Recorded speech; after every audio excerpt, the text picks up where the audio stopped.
seats. We're going to get started.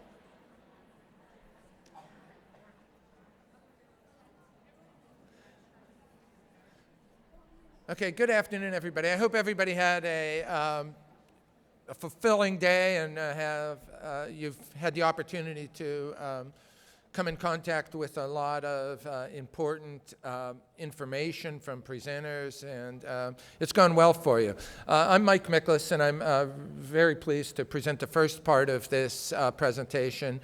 One key reason is I get to present with my esteemed colleague, Amir Stipuglia. We get to work together so much, but we often end up in different parts of the state at the same time.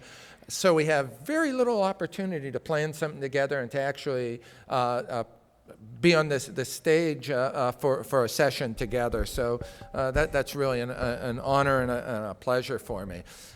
This presentation came about, one, because we weren't sufficiently able to put in the planning time to get somebody who really knew what they were talking about to do a special session. So we decided, well, maybe we could talk about something that should have some relevance. And basically what happened was we had this idea that said, so often we get questions as we're out setting up consultation in various programs across the state. Well, is what you're doing, does it have any relevance for children in life skills classes or children who are receiving learning support or emotional support?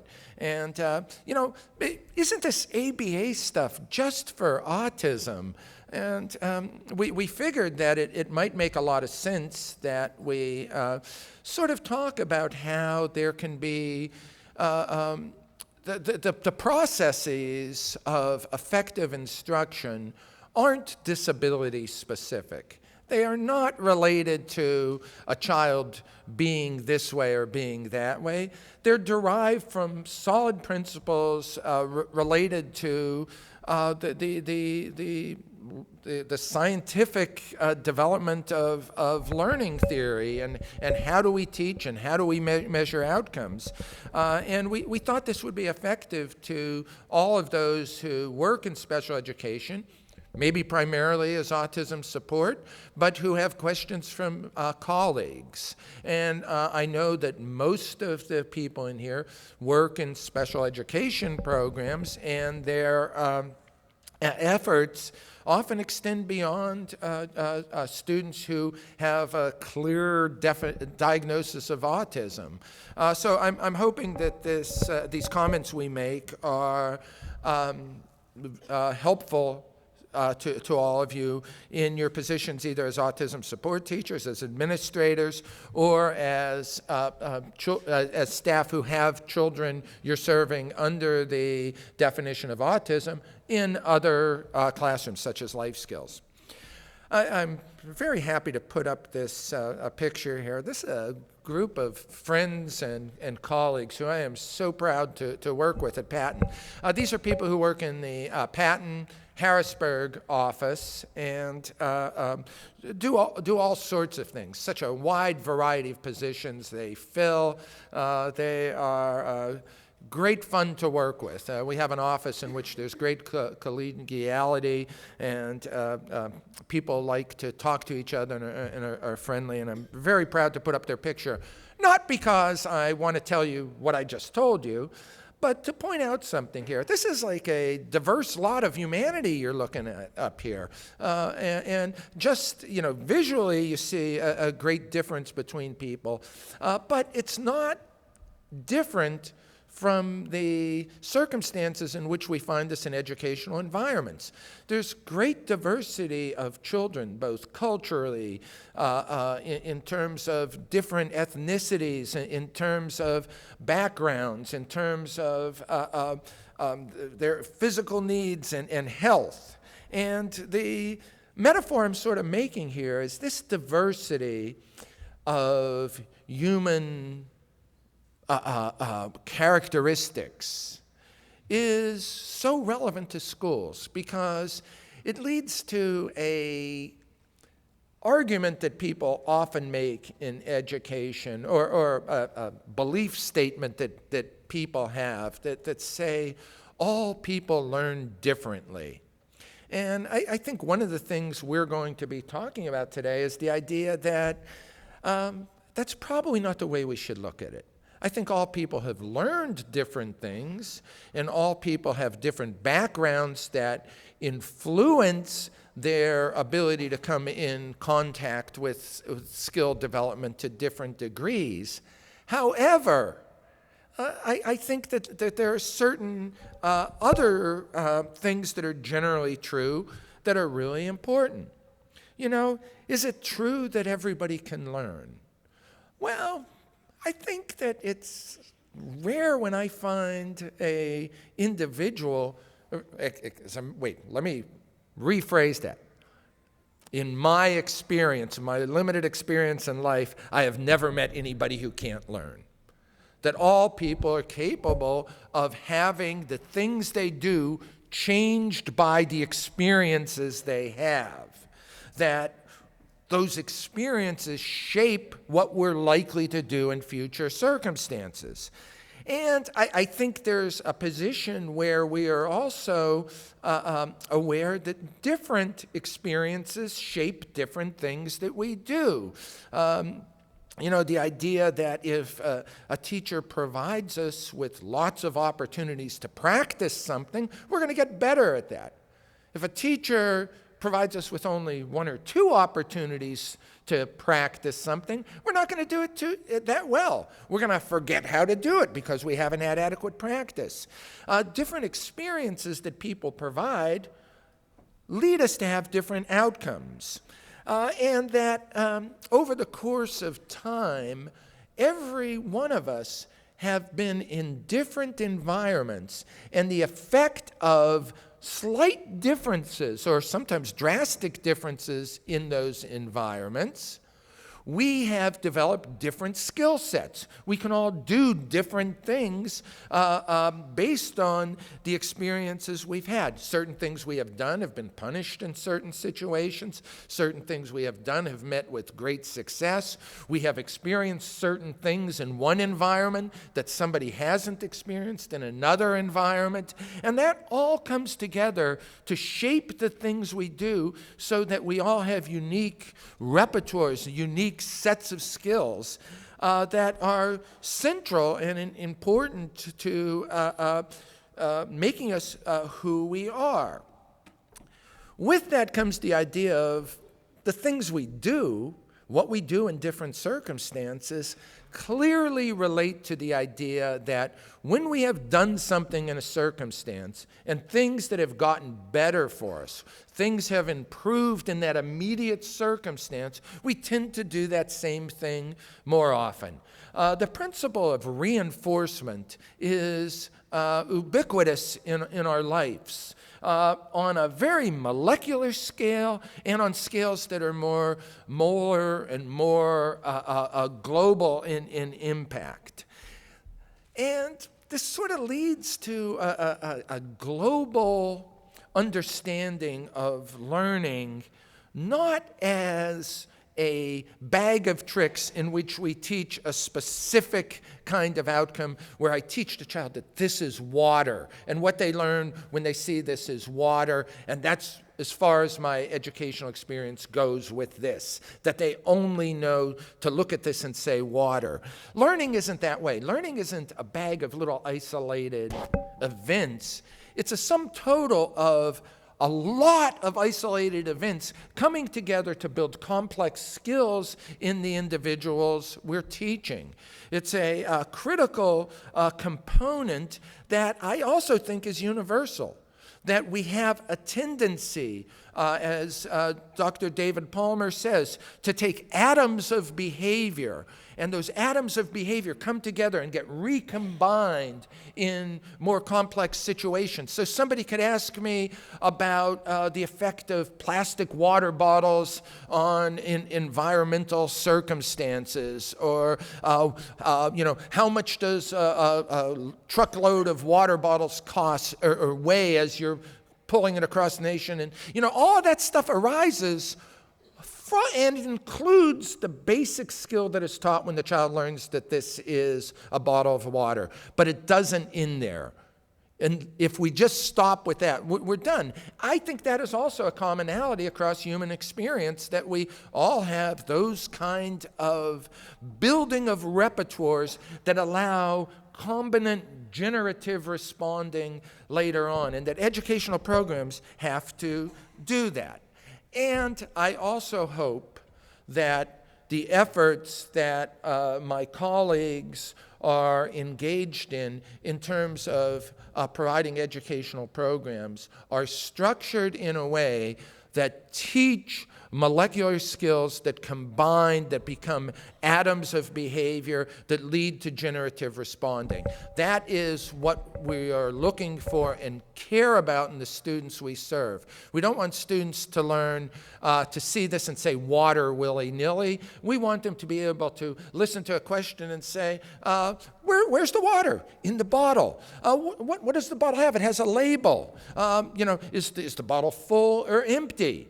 We want the child to be able to have a whole constellation about skills like that can then transfer to something like the water, and telling whether the water in the cup is full or empty, talking about a range of concepts. That's what I hope our effort is about. And I want to say that I think there has been some social validity that has come out of taking an approach where we systematically build skills that become recombinant, because what we see in our efforts are an increased demand for services. And you saw this slide in the opening. I'm not going to leave it up very long, but the people accessing our service, school districts, intermediate units, charter schools, approved private schools, has increased consistently over time. And not only as a global number, but also across grade levels.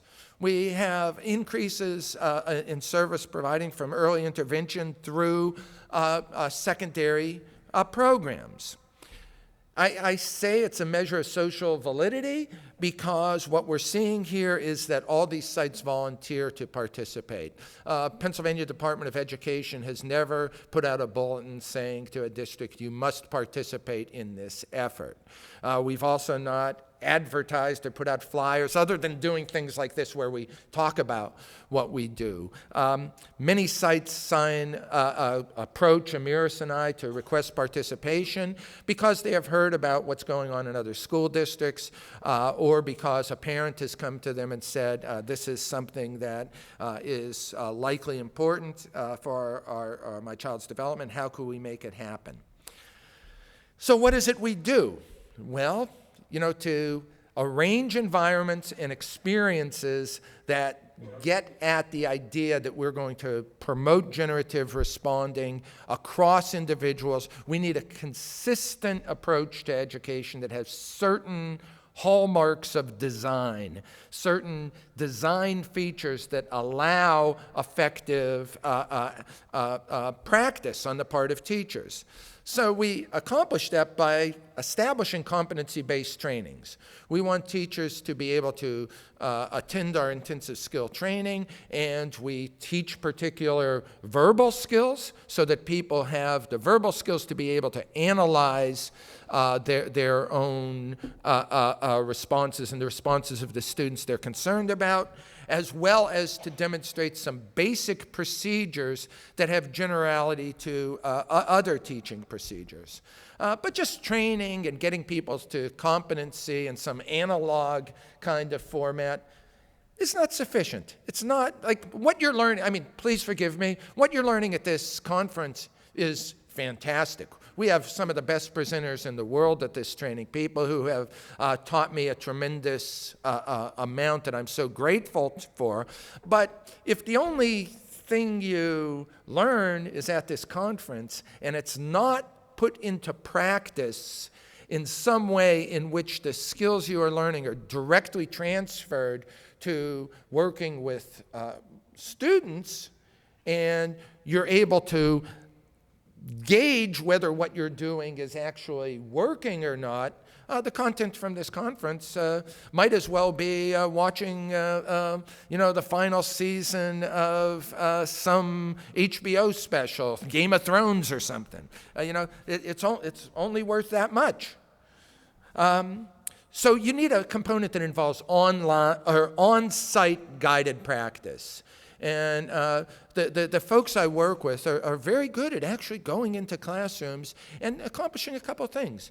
They show people how to do procedures, and then they explicitly transfer those procedures to the teachers. They say, here's how you do it, and they show it, and sometimes they fall on their face because nobody knows anything, or everything, and when they sometimes are applying these principles, the learning history of the individual they're working with may require some tweaking.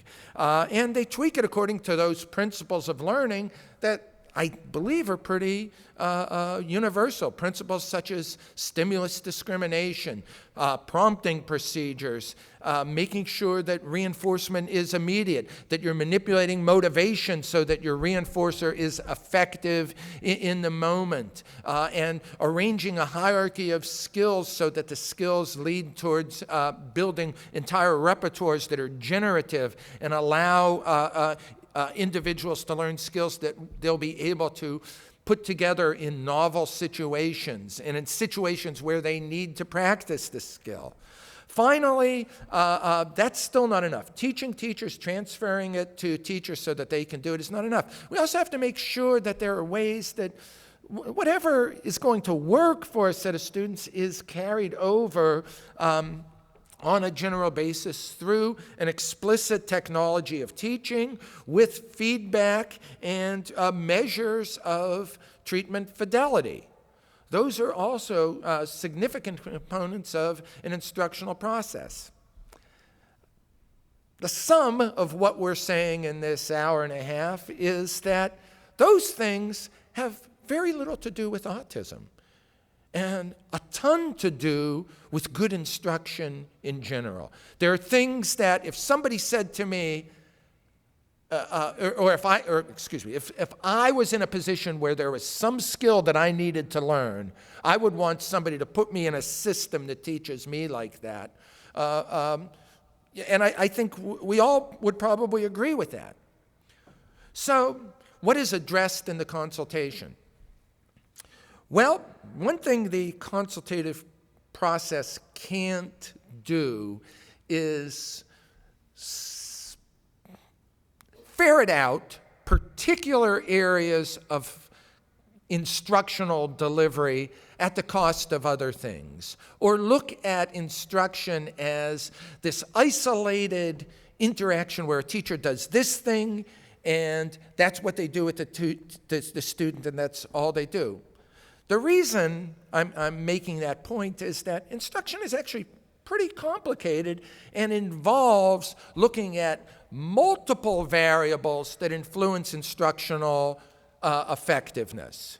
You can't teach unless you're organized, unless there's an environment that's set up to allow instructional delivery to occur.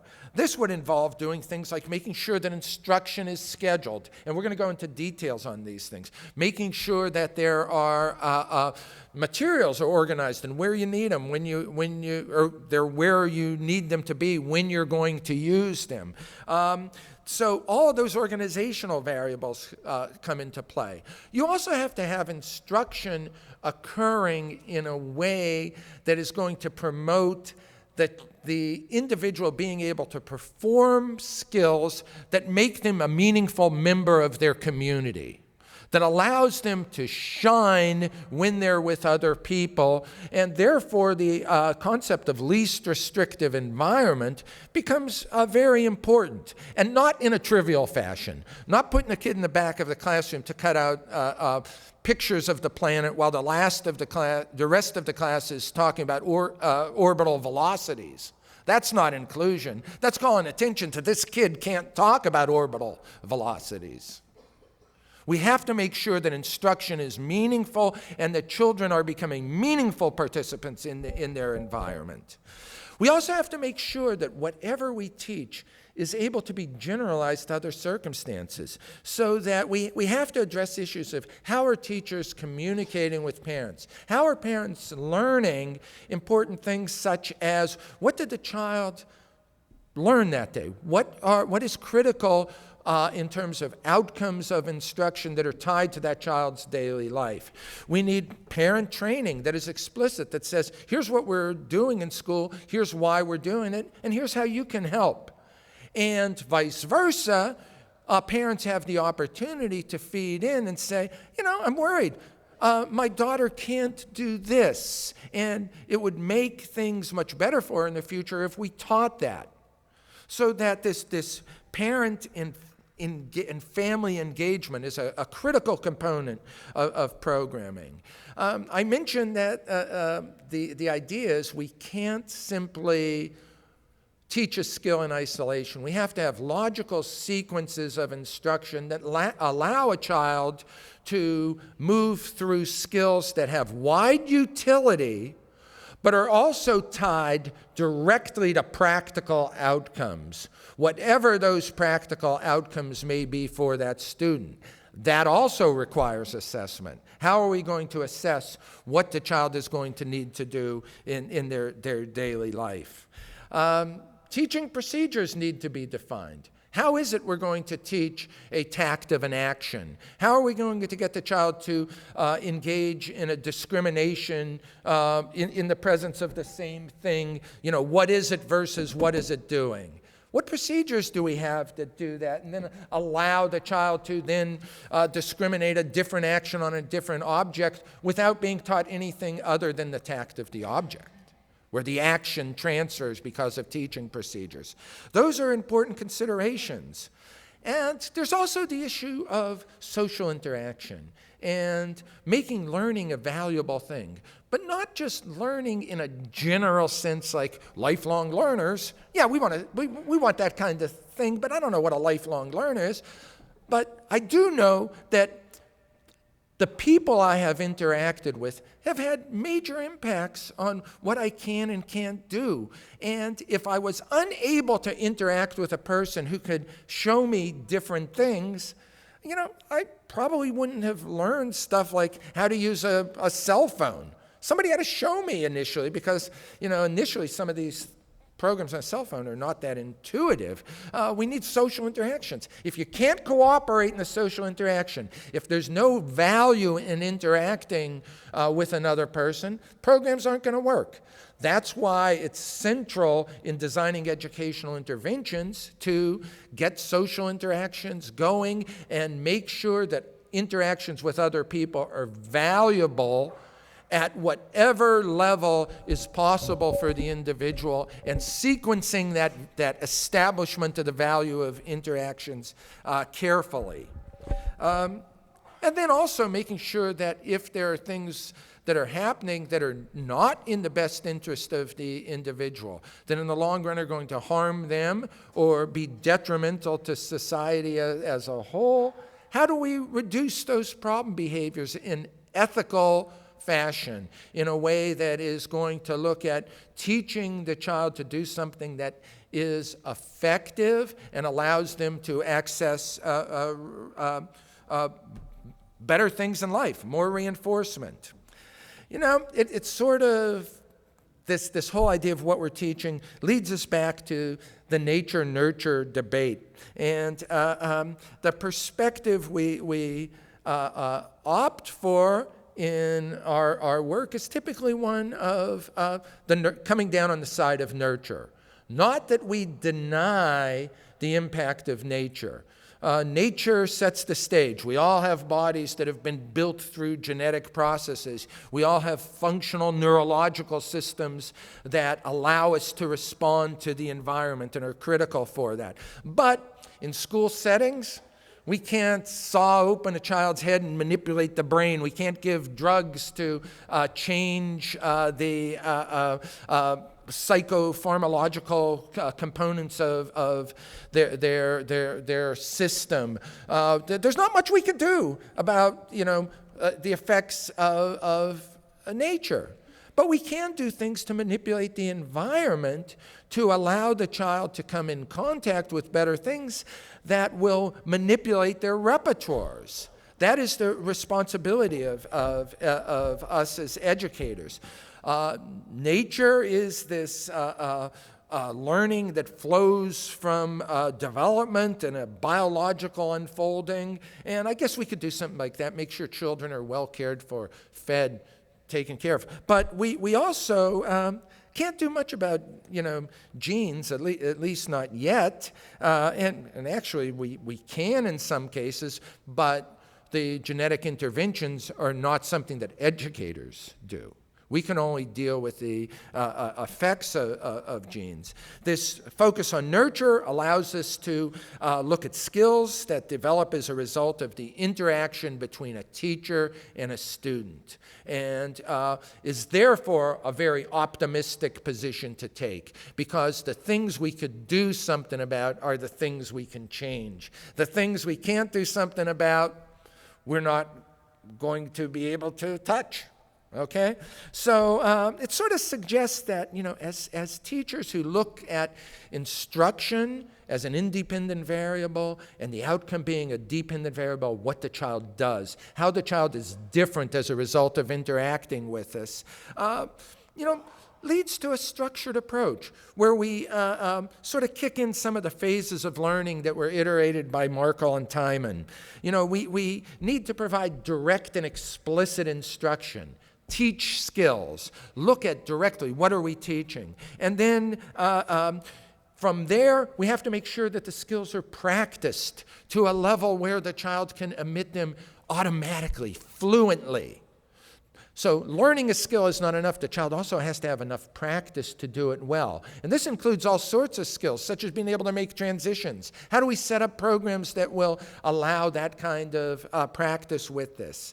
And then finally, once we have a set of skills in a child's skill set, how do we then use those skills to function as an application in real life circumstances? How do we get the child to apply those skills and pull them together in a way that allows them to respond both in situations that have been learned and in situations that have variability that they have never experienced before?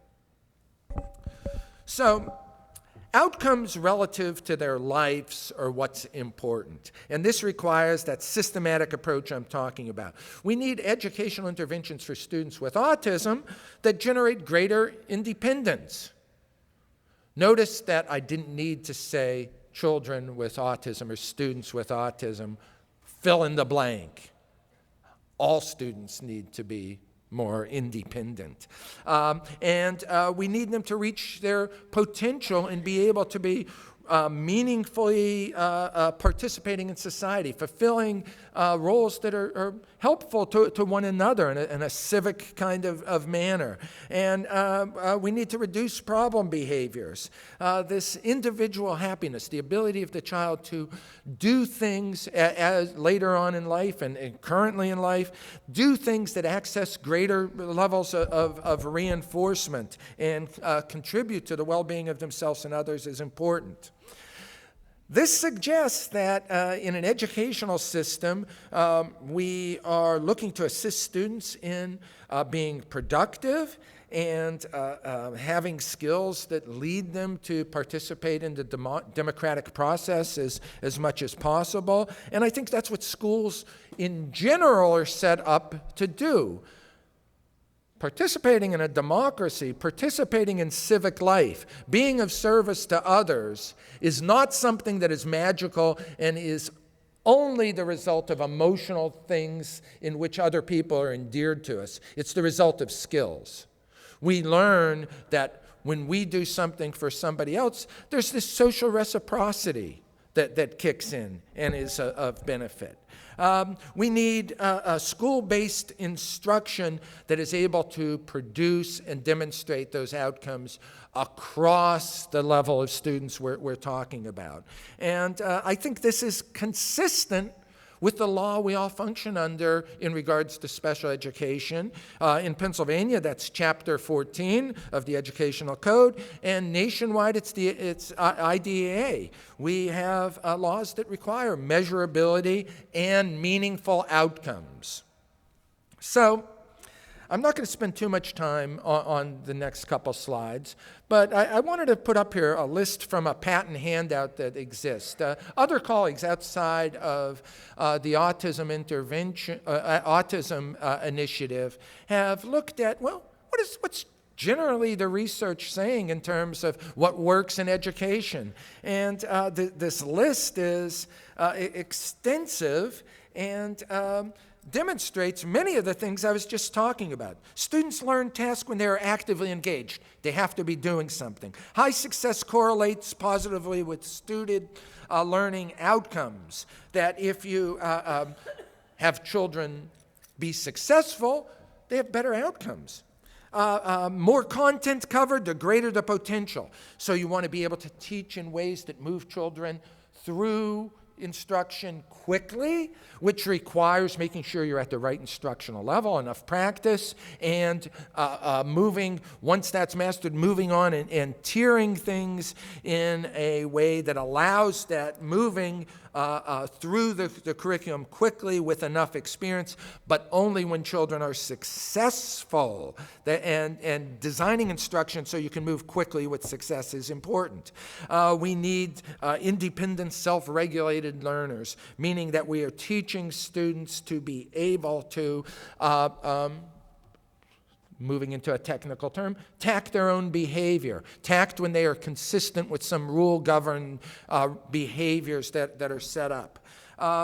There are critical forms of knowledge. Children need to be able to say what they see, to be able to do things in effective ways, and be able to respond in situations that are not necessarily spelled out in advance, and recombine them to solve problems. When we're able to design instruction in a way that's organized, students are going to move faster. We need students not only to learn rote verbal skills, but to generate skills, to become problem solvers. All of that has to do with sequenced instruction and teaching children not only facts, but concepts. In other words, generic extensions of known response patterns. We need teachers that can teach explicitly. Teachers who know what they're teaching and teach it. Making sure that our assessments are guided by, allow us to guide instruction on a minute-to-minute basis. Do we have assessment procedures that will allow us to change what we're teaching as we're teaching, so that when children fall off the wagon in terms of achievement, we can realize that we have made some instructional process that isn't working, and we can tweak it in a systematic way, changing one variable at a time. These kind of ongoing assessments are critical. Teachers need to gain more class time for academic instruction. We need direct instruction. We need to set up teaching so that it is really guided explicitly. All of this leads to some commonalities of effective instruction, which I've already talked about. Practical action. Talking about instruction is not enough. I can't come up here and tell you what to do. I'm trying to do that a little bit. I apologize for that. But it's not going to be enough. You also have to do it. You have to take some practical action and see how it works. You also need effective instruction to address meaningful life skills. Things are going to teach students to do stuff that's going to matter in their life, and not teaching children stuff like the gravitational effects of the moons of Saturn. You know, not that that's not important. I mean, I think a lot of us love to be taught that, and there's a lot of students we work with who would love to be taught about that and need to be taught about that. But if they're not going to use it, if it's not going to bring them joy learning about Saturn later, or if it's not going to lead to a career, we better teach them to do things that are going to make a difference in terms of independence. No easy answer there. I wish I had easy answers for you on that variable. Instruction needs to be logically sequenced to build this generativity. Individualization is the key. Learning always takes place at the level of the individual. Sometimes we need group instruction, but our group instruction only is worth anything if the individuals in that group are acquiring skills that they can practically apply. And we should never believe ourselves that we're getting good outcomes. Don't believe me that I'm saying that about our efforts. We got to be able to see them. We got to have data that tells us how we're doing. And if the data doesn't tell us how we're doing it, it's our responsibility to make changes. So, where do the interventions come from that promote these outcomes? Well, from science. There's principles of learning that are scientific. And if anybody knows much about science, we know that science is not an exact field and that science never gives an answer. It gives closer and closer approximations. So when we're looking over the literature that determines how we're going to proceed, we need to look at the scientific answers that come closest to describing things as best we can at the time. Isaac Asimov always wrote a book stating with the title that says The Relativity of Wrong. In other words, it's wrong to say the earth is flat, but it's also wrong to say the earth is round. It's not perfectly spherical. There are gravitational pulls that cause it to be bulged at the middle, so it really has sort of an elliptical shape. But for my money, you're righter to say it's round than to say it's flat. What that means in terms of interventions is, there are things that work, such as providing the opportunity to have sensory time and to do interventions that will allow the child to develop. That's wrong. And the idea of direct instruction is wrong if you pick the wrong things to teach. Or if your direct instruction does not lead to those combinatorial skills I was talking about earlier. But I'm not going to go for the wrongness of interventions that have failed to be verified at all. I'm going to go for the ones that are not always right, but that are often usually right, and that I can verify and that I could adapt according to my data as I go. So, basically, I've been talking about this slide the whole time. When we're teaching, the basic principle is we're looking at both the student and the environment. What are the environmental variables that occur before the response we're looking for occurs, and what are the environmental variables that occur afterwards.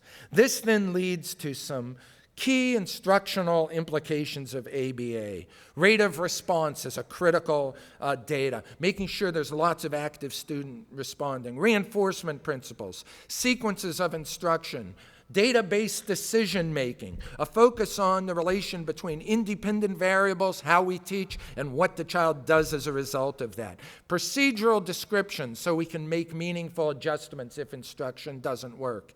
And the idea of checking to see if we're teaching the way we say we're teaching. And finally, making sure that we're getting individual outcomes. These are the critical things we do that I think have nothing that is unique to autism treatments. It's good practice in general. And with that, I'm going to turn it over to Amiris, who's going to give a lot of specific examples of these kind of principles.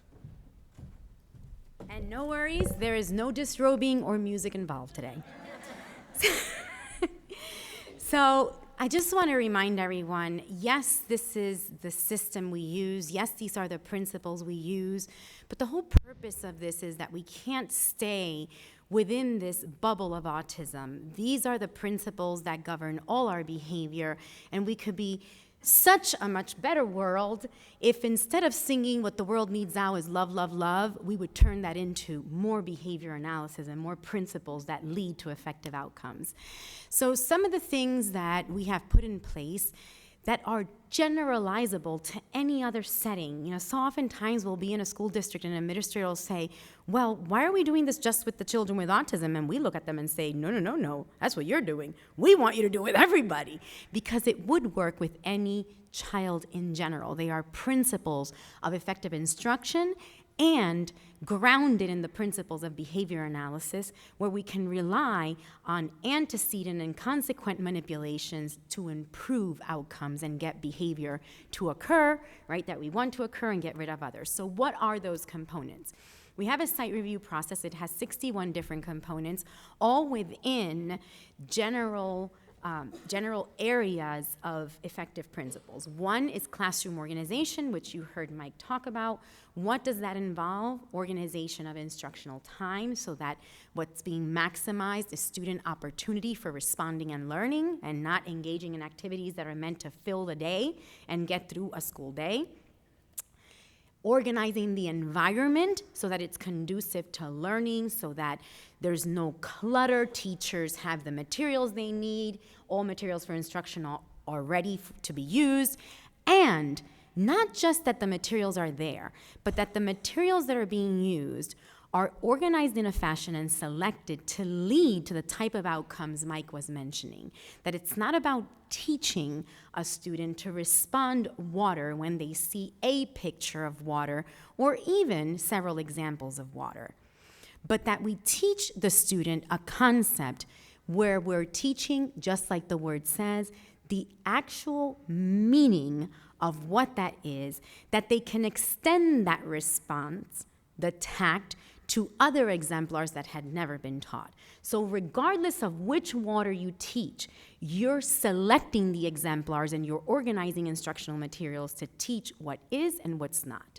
Because not only do you have to teach the child to the point where they can respond water to any water they see, whether it's from a water fountain, in a water bottle, in a cup, in a lake, but you can only say they know the concept of water. They're able to emit that response regardless of what they see if they don't call something that's not water, water. So being able to arrange instructional materials to allow that to happen is a necessity. And then also organization of data systems. But it's not just about data systems that monitor student progress. Of course, if we're starting to teach and we claim, well, this is a skill I'm teaching, I know how to teach it, then we should see the results. Mike already mentioned this. We should see a result of what happens based on our instruction. But data is also important for your starting of instruction. We should not be selecting what we teach students because this is what we do. It doesn't matter what kind of classroom, whether it's general education setting, or it's a life skills room, or a multiple disability room. It doesn't matter what kind of classroom it is. We should not be starting instruction unless we're selecting what we're teaching based on student assessment at the right instructional level, establishing component skills that are going to result in composite, more complex responding. Then there's a component of consultation and training. It is so wonderful that you're all still here. After an entire day of overload of information, you're still going, man. Talk about not giving up. But this information we get here goes nowhere, or goes not very far, if you don't have some way of following up. I'm not going to take too long on that topic because Mike already mentioned the components of that. If you don't have someone who can go into a classroom, model the behaviors for a teacher, then transfer those skills to the teacher, then take data on teacher performance and give feedback, then how far do we get? How do we ever get people to perform with fidelity? And if people aren't performing with fidelity, then we can't say, we tried that, it didn't work. Because it only works if you're implementing them based on the principles that make it effective, right? Then we have the inclusive practices section. I just finished talking 3 hours about this very touchy subject, but again, not losing sight. Inclusive practices is not about a place. It is not about everybody having the same thing. It is about ensuring that every child have the opportunity to have an education, instruction occur in the place and with whatever instructional programs they have that are going to allow them the success to be included in life, to be meaningful participants, and not to be puppeteered through a school day.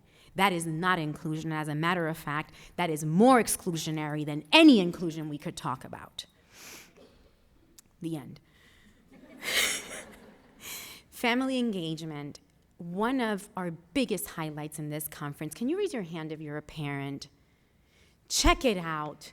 I mean, it is just so awesome. Many parents aren't here because now they have their little ones because, the Children's Institute closed, so they're out running around with them. But the bottom line is we savor being able to train parents. So many parents who, with no offense, I'm one of them, who drive teachers crazy. Why? Because they're not informed. And if we don't train them, if we don't give them the information, then we leave it up to the people who are out there filling their heads with all sorts of things and making promises that anyone in a desperate situation would latch on to. So it is our responsibility to provide training to parents and to provide them with information that results in meaningful interactions, because nobody cares more about their child than the parent. Well, who would have thunk that? So we get so frustrated, but if we're able to do something to make a difference, then things go a lot different. The instruction that is provided, making sure that it targets specific social, communicative, and skill deficit. Is it really only children with autism who aren't able to communicate their wants and needs, who aren't able to command when something is of value, whether it is an item, information, attention, that they're able to efficiently emit a response that allows them to access reinforcement? Do you really think it's only children with autism who have problem behavior as a result of not being able to communicate, or of instruction being too hard because they don't have the component skills necessary? So whoever said this was exclusive, somehow it's been popularized. But now, as good ambassadors of all children, we need to ensure that everybody knows this is for all children. And just like it helps this set of children, it can also help any child out there, regardless of disability or not. So something we always say is, all people, every single living organism, benefits from behavior analysis. But now when you have children with special needs, it's not just a happenstance of naturally occurring shaping processes and reinforcement contingencies. It becomes a necessity to arrange the variables in our environment to get successful outcomes.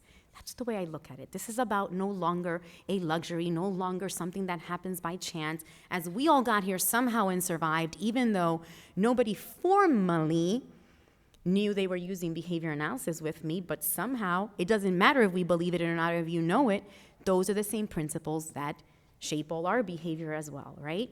So these are the things you want to keep in mind. So the same instructional processes of ensuring we're addressing social communicative deficits, all the basic component skills that teach students to learn how to learn, are the same things we should be looking at, regardless of whether the child has a disability or not, but especially in the case of children who have deficits.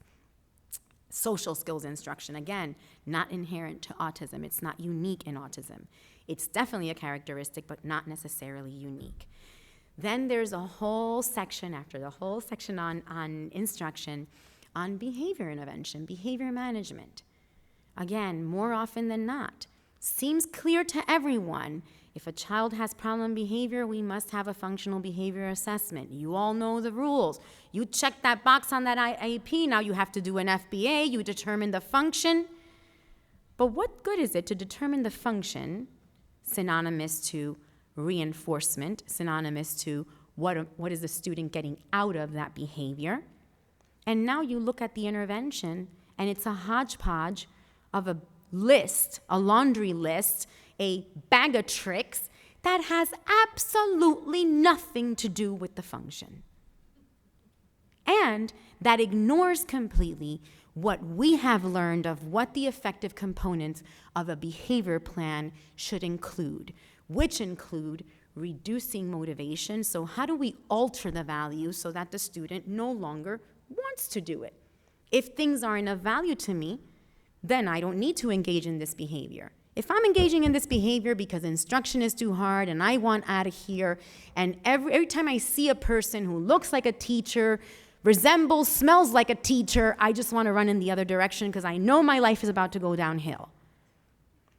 So I know that's in place. If that's in place, then how on earth does a visual schedule help reduce motivation, and why is that in the antecedent condition of a behavior plan? What do we know? That if we make instruction easier, we teach at the right instructional level, we intersperse sufficient easy skills so students are successful, we teach at a fast pace, that's what we know will alter conditions so that now we are no longer something to run away from, but we become a signal that opportunity for reinforcement is available when they see somebody who looks, smells, feels like a teacher, right? So if we don't know these things, we wind up making mistakes because this is what we do. We cannot keep operating under these circumstances. We can only do the best we can, but once you know better, you do better, people. We do better.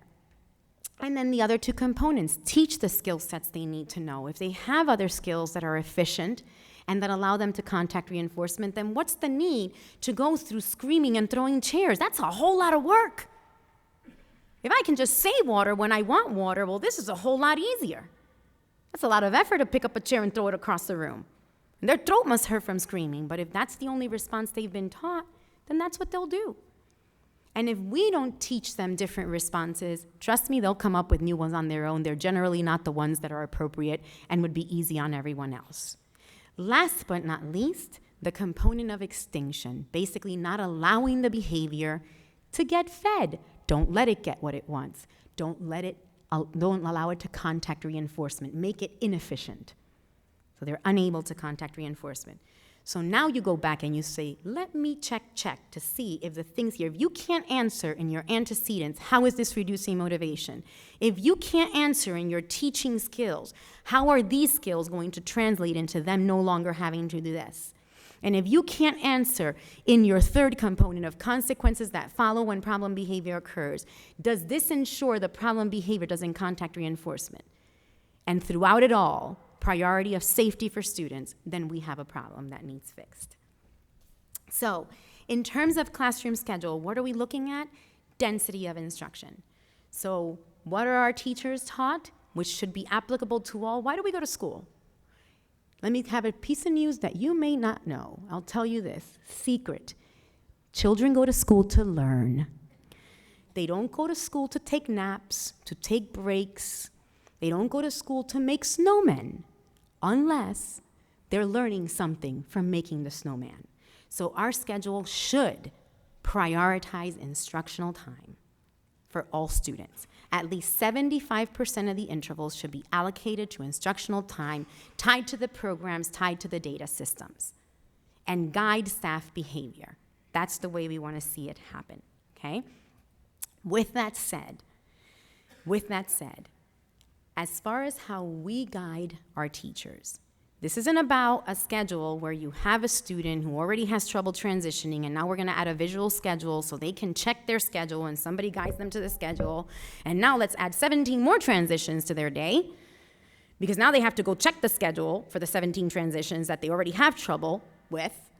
So where this idea came from, we're not entirely sure. Second, why would a first grader or second grader be checking their schedule when no other child in first or second grade has to check it? Now, if we teach the component skills we need to teach, as Mike suggested, when that student gets to middle school or high school and other students learn how to self-manage their time, then we can teach those skills. But not before teaching students to make transitions, to follow directions, to engage in social communicative responding. Then it makes no sense. The schedule is intended, which is why you see this nice display of a schedule that can be seen from across the room.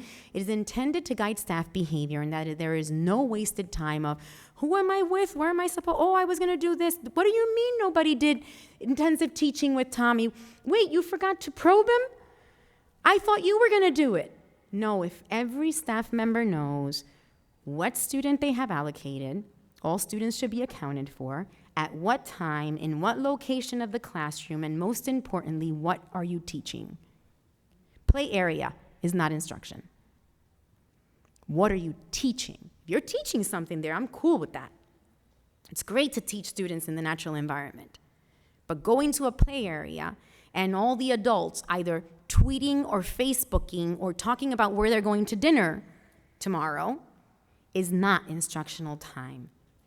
And for those of you who have seen our videos, you know very well these students don't have time to waste. I say it with emphasis, and it should be emphasized that way because they don't. They're already behind. We complain about not having time, but then why do we have time for the snowman? Have time for that. We have time for the assembly, even if they don't want to be there and they have no clue what's going on, but we're all in the back of the assembly room holding kids down. Now, if those students can meaningfully participate of that assembly, by all means, take them there. You should take them there if they can. But if it's taking away from precious instructional time, then what are we doing there? So always ask yourself, what is the student getting instructionally out of this session? And then it's not just, well, they're learning something. I mean, they're learning how to be around people. What does that have to do with the specific goals in that student's IEP or in the program that you're teaching? Oh, data. Luckily, I'm with friends who love data. In other environments, these binders would be like a bad word. But data systems are so critical. And again, it has general utility for all students. It doesn't matter what we're teaching and what environment we're teaching, what the child's disability is, under what criteria they have an IEP or they're receiving special services or receiving ABA services, or if they're in general education. Any effective teacher starts with the data of assessment to guide decision-making as to programming and target selection. And then once they start teaching, again, how am I monitoring?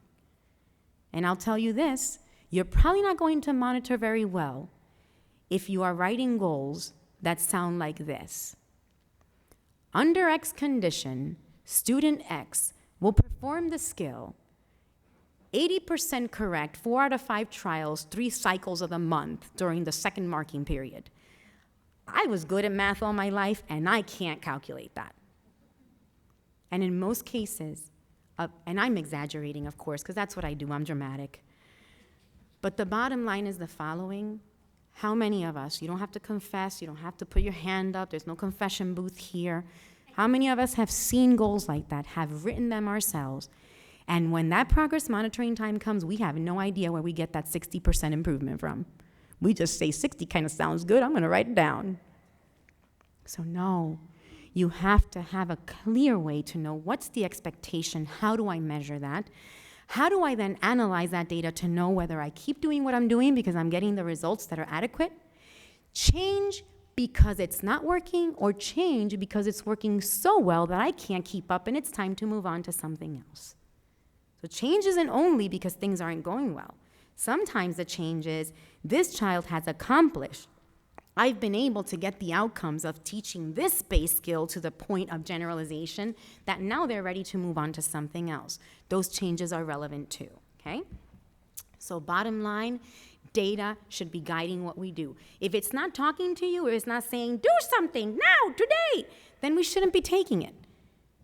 Data should not be taken just to plot dots and do nothing with it. If that's what you're doing just because you like to look at that, then get yourself an adult coloring book. It'll be just as useful. They're great, man. They're really great if you have time. But who has time for that? And then don't forget the value of graphing. Why? If you were to start checking, let me see how many skills they acquired. Let me see the rate of acquisition and counting every time. Do you know? Who has time for this? I don't.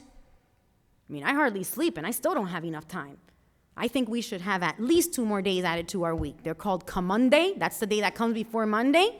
And most Friday. That means it's almost Friday. We'd be so much more productive. At least 5 more hours to the day, and then maybe we can make it. We don't have time, so we need data systems that are going to lead to efficient ways to see behavior change. And what's the most efficient way? A visual display on a graph. Not count these skills on skills tracking sheets or percentages and having to pull out calculators when you want to see. Yes, that's necessary to crunch data, but you can see so clearly which way a behavior is going just by looking at a graph and knowing if to have to change something or not. But there's no point in utilizing a graph if then you do nothing with it. It is the saddest thing that I have experienced walking into a classroom and seeing 4 months worth of what is supposed to be a program where skill acquisition should be occurring, and the dot is on the same line for 4 months, and they continue to do the same exact thing. Not necessarily because they don't care, but because they don't know, which is why we need to keep encouraging activities like this and people continuing to learn.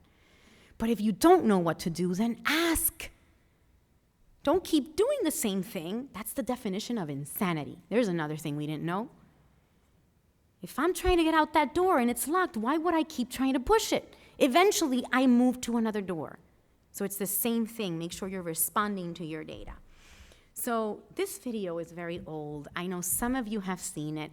Some of you are sort of newer to our work, and it's sort of a video that's like hidden down. We haven't used it in a while, but it just speaks so succinctly and pragmatically about data-based decision-making and use of data. And actually, part of my, one of my favorite parts of this video is to see the testimony, not about testimonial or anecdotal reportings, but when you see how you can actually even change the value of data, when you can teach a teacher how that data can influence what they do, and that as a result of it, they're able to change the lives of children. That's what makes the difference. There you go.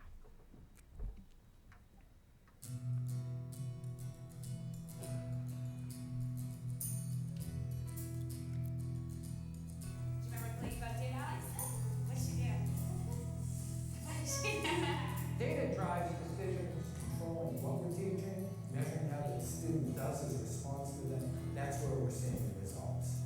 What is it? What's a ticket say? It is critical for teachers to know how to collect data, what data to collect, how to analyze that data, and how to make instructional decisions. They generalize it once, they'll do it 3 times. So if they're not learning it, then they should be doing it 3 times. I mean, look at that enthusiasm. She's climbing over tables to talk about data. And something I want to point out that's very important. If we're telling teachers to take data, as consultants, as coaches, as administrators, when we go into a room, did you see me as an imposter in the back with a clipboard? Now, you can't sit in the back of the class with a clipboard and not get in the chair and roll up your sleeves. That you can't do. Don't be telling a teacher what to do if you can't do it yourself. That's just wrong. That's so wrong, you can't even define it as wrong. But how else, what good is it if I observe a teacher and say, that was great, or if I say, you gotta work more on that? Doesn't help. So we also have the responsibility on taking data on teacher behavior, just like we take data on student behavior, and identify what needs changed and give corrective feedback. And then model more if we have to, right? Each student in the classroom has a program book. This program book will include a grid of the behavioral language assessment that has been imparted. In this case, the PD map. From this assessment, the teacher will select her programs. Not only will she select the skills that need to be taught, but also she's looking to select individual target fields relevant for the student. Say mom. Say banana. Okay, good. Having a scientific approach is critical because science works. Actually, I do love data, and I never thought I would. In this way, we're able to make instructional decisions based on the data that we keep. It keeps me accountable. It's great to see the progress. Now I feel very confident. I know, and I can say to the parent, this is exactly what they're doing. They're doing well. They're doing okay. Evidence-based function needs to be called clinical. When you look at data, we have to make clear, hard decisions based on how that child is performing. That aspect of instruction needs to be precise, needs to be direct. The data makes that clear. It tells the story of what's happening when you're plotting points on a graph and the numbers continuously go up for some position or the behaviors continually go down. It is so rewarding as a teacher to know that you're making a difference in the lives of your students. For more information, Visit the patent website. Sad, isn't it? So, again, just highlights of consultation and training. It's not about stand and deliver. And any of you who have been to any of our trainings, of course, there's always going over all the conceptual foundation of things, but we put people to work because learning is doing. And if people are just sitting there listening, that's when they tend to go on Amazon, order that item that they had on their in their cart. Why do people do that? Why do they disconnect and not get engaged in trainings? Well, if they have nothing to do, they get bored, right? Just like our students do. But most importantly, it's not about keeping people entertained. It's about teaching teachers what to do. And if we can't have teachers actually have some set of skills that they leave with from a training, what is the teacher going to do differently as a result of the training? Part of what we love about how this conference is laid out is that it's not the speed dating conferences of 25 minutes a session or 40 minutes. That the sessions are long enough, even if we're unable to do competency checks, we're unable to train in that way, we are able to provide at least sufficient models, videos, instructional processes that hopefully you'll be able to take something and at least it serve as a starting point to then be able to learn more and at least increase that motivation, right? The value of that information for you. But you're going to get better outcomes if we do have a system of training staff, of follow-up. That training staff is not just about talking to them, it's about then following up with taking data on their instruction, giving them feedback, remediating that training, and then as they acquire the basic skill sets, just like the students we serve, then as they acquire basic skill sets, then we move on to the next. We also can't expect people to learn everything immediately. Fading in demands, teaching a bit at a time is good for everyone, not only for students, including teachers. Treatment fidelity, importance of it, I already mentioned. If we have no way of verifying what people are doing, I can't even tell you how many times I think I'm doing things right. And then you watch a video and you go, or the teacher will tell you, yep, that's what I'm doing. So are you sure they're telling you this isn't working and this student is still like just giving me a run for my money. So are you doing XYZ? Verbal report is the weakest piece of information you can rely on. Observe it. Not because they're not believable, not because they're intentionally lying, but because we may not even realize what we're doing wrong. So when a teacher does say, yep, that's what I'm doing, then your answer is, great, then let me see it. Why? Because if you can't verify it, then we don't know. And I think every single person who's in this room who's done fidelity checks on people who have insisted, yes, that's what I'm doing, can probably nod when I say that then when you show them the data or you say, well, here's what happened when you did this and this is how you responded, oh my goodness, I didn't even realize it. Because when you're teaching students, you're focused on the students, and when you're learning this, it takes time to become fluent. And that's why the corrective feedback is so important. So this is just one example of a fidelity checklist. It's for intensive teaching. And I know it's difficult to read because it's small, but what you have is all of the components, all of the different procedural steps that the teacher has to have in place, but also all other relevant variables, such as, is the instructional area clean, organized? Does the teacher have the materials she needs? Does she have valuable reinforcers? Does she start the session with easy things and with reinforcement? Does she fade in demands? So all of the components of intensive teaching are laid out. These are wonderful both as a checklist for staff to review before they do things because they already have all the reminders there, for others to actually check on other people's behavior, or even, if possible, you videotape yourself. This is where technology is wonderful. Get a little tripod. You can get one at the Five Below store, and they're awesome. Tape yourself, and then look at your own instruction and run through your list and see if you meet the criteria. What's the beauty of this? That now you can have objective and specific pinpointed areas that need corrected or bettered, and not just, that was a great job. How does that help? And it's no different than telling a student, great job. Great job at what? Because in the middle of it, I scratched my head. Is that what I did well? So we have to be explicit about the feedback we give. This is an example. One of the things that we also do is we have a method of transcription of instruction. It's trial by trial transcription, so it not only transcribes what the teacher does, but also student responses. So, for example, just by reading this, I can see that the teacher ran a TAC trial, an error occurred, and an immediate prompt occurred. Then she ran it again, and the student didn't she ran it again and the student responded. Then there was an imitation trial, a listen and response trial, and then she checked the TACT. So now, what do you see? Our general procedure would be to prompt. So if an error occurs, end the trial, start it over, right? Even if it's direct instruction, effective instructional practices say when an error occurs, you end, and then you start over. So what do I notice here? That there was no end, because if there was an end after the error, there would be another T, which means that it stopped and another trial started. So now you see the explicit feedback. Remember to repeat your SD following the error and before you prompt. But great job remembering to transfer your trial and check your trial. Now the teacher knows exactly what they need to change, versus that was a great session. So that's the value of having data that guides the feedback you give and also guides training information. So how do I decide what further training staff need if I keep seeing repeated errors in a certain area? Now I know we need to go over error correction procedures with the staff. That's information that's extremely valuable. So here is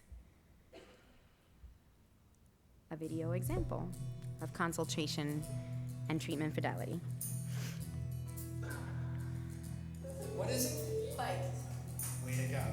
In order to make sure that programs are delivered with fidelity, it is so important that we adequately train staff. she touched the kitty, but also touched something else. Okay. You want to be careful to make sure that if it's kitty, it's the kitty only that I want you to select. We need staff training that involves ongoing work in classrooms in which teachers are provided models of what they are to do, are allowed to practice that skill, and are given ongoing feedback on their performance. Show me the cookies. Touch the bed. What is it? Basketball. What is it? Bird. That's it. Our goal is to make teaching explicit, exact, so that we can give meaningful feedback to teachers. So when we're presenting it to Montana too, when he's using his book, The morning meeting provides an excellent opportunity to train staff on specific instructional needs for the students in the classroom. when I showed him the tech routines at City, There are multiple layers of staff training. We need to make sure that we are providing teachers and instructors with ongoing support. It's okay to emphasize the end because that's where the problem is. Okay. We have the guidance of a board certified behavior analyst, as well as a consultant, and then the internal coach. And the internal coach is the link between the consultant and the classroom teacher. The teachers, in turn, work to make sure that all adults providing instruction within the classroom have the procedures mastered and are able to deliver them with integrity. It really provides very systematic support, breaks it down into very manageable levels, lots of good feedback, and a high level of expertise from our consultants. I can't stress that enough. Good staff training empowers teachers.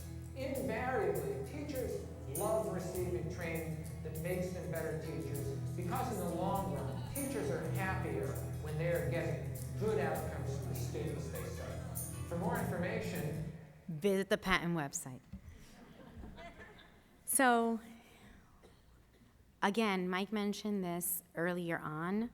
When it comes to inclusive practices and family engagement, we have the responsibility to be ambassadors of effective instruction, to be ambassadors of behavior analysis, to show people it works. Oftentimes, we go around moaning and groaning about how if they only had a clue. Well, I'll tell you one way to get them to call their attention: show them the results. Stop trying to convince people by talking. When they see that student who had significant problem behavior now no longer having significant problem behavior and actually responding, or students who didn't have skill sets, and they see them, they will come. How did you do that? And both parents and administrators, anyone involved, they're going to flock toward you if you can show the results. Too many times are teachers frustrated with, well, what's the point of me doing this in school when in the house when at home they letter? Those are just starter phrases that I hear oftentimes. Well, I'll tell you, just give it a try. Give it a try. I'll trade with you. Come to my house for a week and I'll leave and go to your house. I'll clean it for you. You'll come. You'll have everything organized when you come back. And then let me know if you still feel the same about at home they let her have everything. It takes inhumane effort, especially if you don't know how. So if we give them the how, now we can all work together, and now we have a lot more meaningful outcomes. So help train the parents. As you see here, this is just one example of a parent actually running IT. When they see their child making progress, those of you who were here for the opening, you heard Carol Clancy. That mother was, yeah, right, I don't believe it. And when she saw that video, hand went to the mouth. I can't believe it. How do you do that? I want to learn it too. That's the best way to convince people. But also making decisions based on data, not just throwing kids in inclusion settings for the sake of throwing them in there. You never even spoke to the teacher about that student's skill set, about how you can contribute. What are they going to be learning? Can you help the teacher know what things she can use to get that student to respond? What things serve as valuable reinforcers for that student so that when he does succeed, she can reinforce him directly? Have you provided anything? So then we can't complain about the teacher who brings him back and says, sorry, had to bring him back to your classroom because he started screaming. But if we provide the training, if we make decisions based on where students are at, then we have a lot different outcomes. And of course, when it comes to focus on a behavior analysis of language, on teaching verbal behavior, why should we only be concerned about this when we have students with autism? So no, he doesn't need this because the mother just verified, took him to Hershey, he no longer has a diagnosis of autism. Well, who says this is about autism? That's poor PR. We have to get better. We have to get better. And it's better if we do it together. It's for a special friend that came all the way from the Czech Republic. It's my favorite words she says. So we have to make sure we're informing people about how all this works. It's not just about, no, he doesn't need, this is the infamous phrase, this is the most frequently used. If I tallied it, I would have run out of space. He doesn't need VB because he talks. Really? Then why is he ripping his peers' notebooks when he doesn't understand what the teacher's saying and gets frustrated? I guess he must need some man training, because if he were able to request manned for help, assistance when he needed, if he were able to say, Mrs. Bislowski, I didn't hear the page I was supposed to turn to. Can you tell me what page it is? Then he wouldn't need to rip his peer's notebook up. Or if the peer's making a noise, he could turn and say, can you please stop? Or he can say, Miss So-and-so, can I switch to another seat? The noise is bothering me. So really, do they not need VB? First of all, I don't know who doesn't need VB. I mean, if you try to put a tape over my mouth, there'd be stuff coming out of my hands. And if you tied my hands, I don't know what I would do. I'd probably be trying to form words in my body. I mean, did you ever were you ever in a situation where you couldn't speak? You had your tonsils out, or when you were young, your mother told you on Holy Friday that if you talked, your tongue was gonna fall off? I mean, that was just devastating. Who doesn't need language? And if we have a way to teach it where we know we can teach it under the right conditions, then why are we only using this for students with autism? It applies to everyone. And also, not staying at this is another false perception. He talks. The question is he able to talk under the conditions he needs to talk? Can he also emit complex verbal behavior? Is he able to engage in conditional discriminations? Or is this the kind of student that when you say, what do you do with this? They say water. What is it? Drinking the water. So then I guess there's still some more to teach. And again, the same principles allow us to analyze under what conditions do these behaviors occur? How do I arrange my instruction to get those behaviors to occur under the same conditions for the other students? So this is just one example of teaching verbal operants, actually of someone who was one of our teachers. And then she's now a consultant.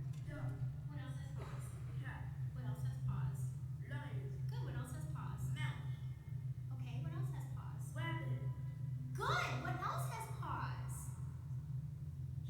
Tiger. Awesome job. Bam! How you doing, Anaya? So I'll tell you why she got so excited. She got so excited. I know, nobody talks like Carrie. We just love her. So I'll tell you why she got so excited. She's teaching different concepts. Anaya has already been taught several responses. She's now probing for novel responses. She had a target, actually, and she wasn't really probing for novel. She was probing for her target. So she had one target. But instead of admitting the target as one of the responses, Anaya says an animal she has not been taught as something that has pause. And you saw the good, and you saw the raise of the eyebrow, like, good, and tell me something else that has pause, because she was sort of taken aback, caught off by surprise. This is a child who had no interverbal responses. And in just 2 years with this teacher, with a program that's sequenced at the right instructional level, that builds component skills, now she's engaging in these concepts. And she admitted 3 novel responses. So again, the teacher has a party. If she can do it again tomorrow, now we can say, okay, concept of pause, check. We keep checking it for generalization. Now we can start a new concept. But it's not just teaching haphazard skills going nowhere that lead to nothing. So no difference with any other students. So just take a look outside. Talk to that teacher in the staff room, when you go to the faculty room to have your lunch. So you teach children who I know are, here's something you can. There's no reason why we're not sharing.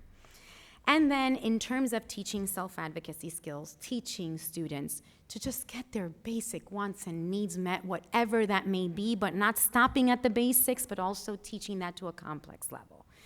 This is an example you're going to see of a teacher at a basic level teaching the student to demand, right, to request for what they want. But we don't stop at just requesting items and activities. We have to, again, extend this to requesting information, requesting attention, requesting removal of aversives. If we only teach demands for items, we're going to wind up with some trouble once the going gets tough. So here's an example of man training. Oh, I thought I didn't have any of these. I thought I checked them. Everybody turn your head this way.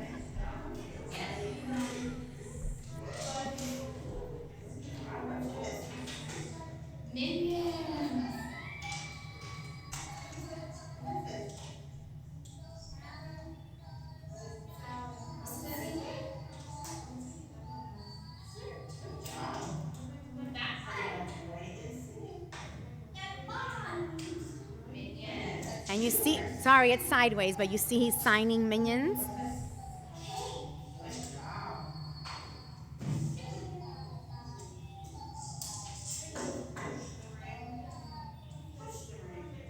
Peanut butter cup.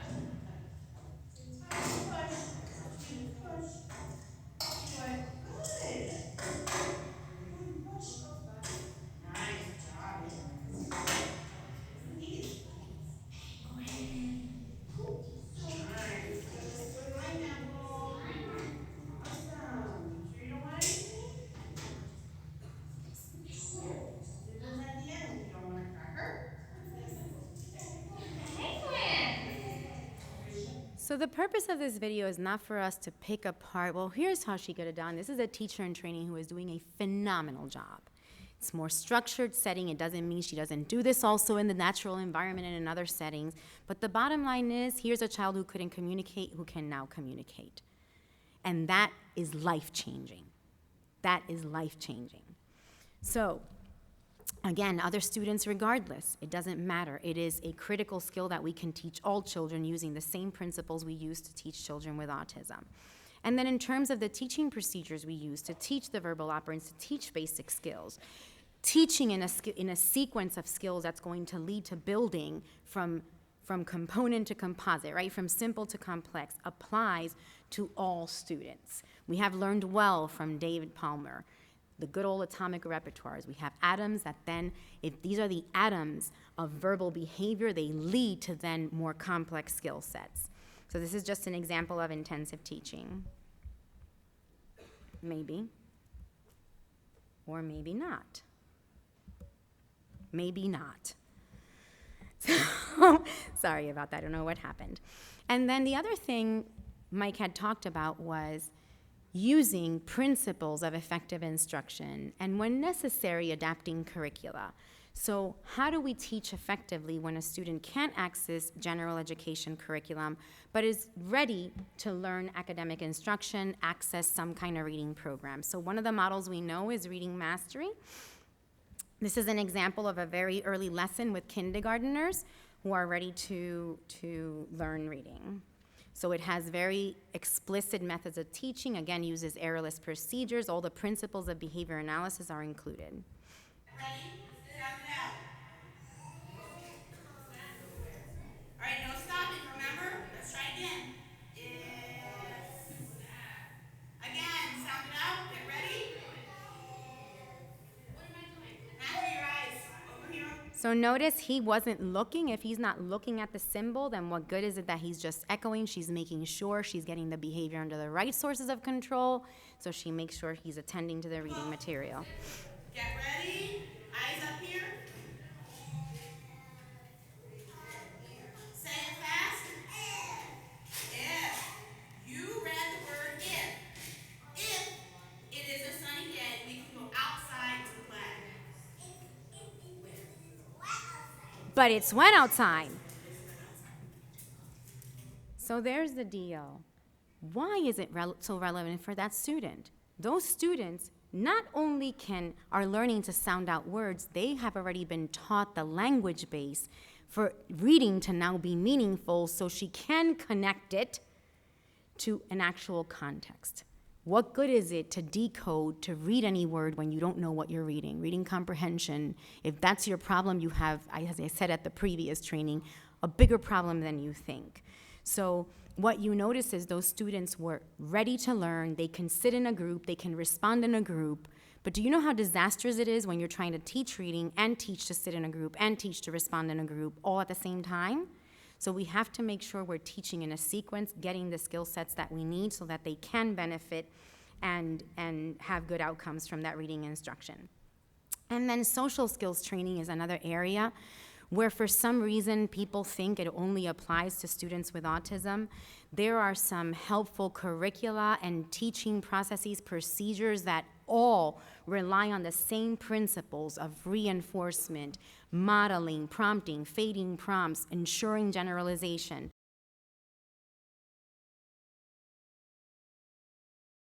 In the interest of time, I'm going to stop it. What would happen is she then models it with another consultant, then she has peers take turns modeling and role-playing, and then the goal is once you can model role-play with your peers, now you get to test out in generalization. You get it, great. You don't, then we need to teach some more.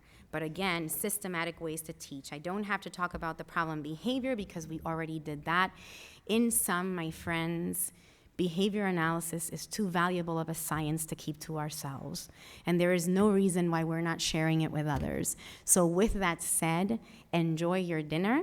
The code for this session is SOY, as in soybean, SOY 331. So again, S as in stimulus, O as in objective, Y as in yield great results, 331. SOY 331. Thank you so much for your attention and just never give up.